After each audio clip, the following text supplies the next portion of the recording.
Hello viewers, আসসালামু আলাইকুম। আজকে আসলাম হচ্ছে পাট শাকের জমিতে একটি প্রতিবেদন করার জন্য।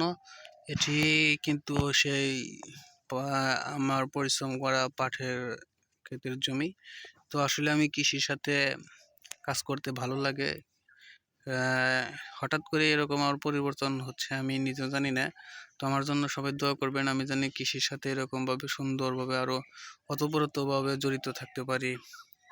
তো আমার জন্য সবাই দোয়া করবেন। আর আপনারা যারা বিভিন্ন কাজ করেন, চাকরি বাকরি করেন, তারা এরকম মানে যে সমসাময়িক যতদিন প্রতিনিয়ত কিছু সময় পান, তখন আপনি কৃষির সাথে মানে যে নিজেকে একটু জড়িয়ে রাখবেন।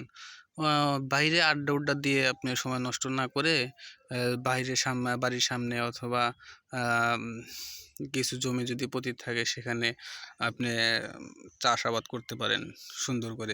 এখানে কিন্তু অনেক জায়গায় পাট শাক হচ্ছে না, এই সামান্য এইটুকু জমিতে পাট শাক লাগানো হয়েছে।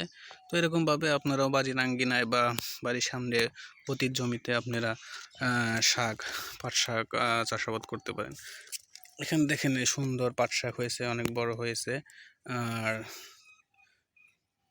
সপ্তাহখানিক পরেই কিন্তু আপনি এই পাট শাক তোলা যাবে, এখনও তোলা যাবে কিন্তু এখন হচ্ছে একটু ছোট। এখানে দেখেন সুন্দর পাট শাক হয়েছে। তো আপনারা এরকমভাবে বাড়ির আঙ্গিনায় প্রতি জমিতে সুন্দরভাবে পাট শাক লাগাইতে পারেন।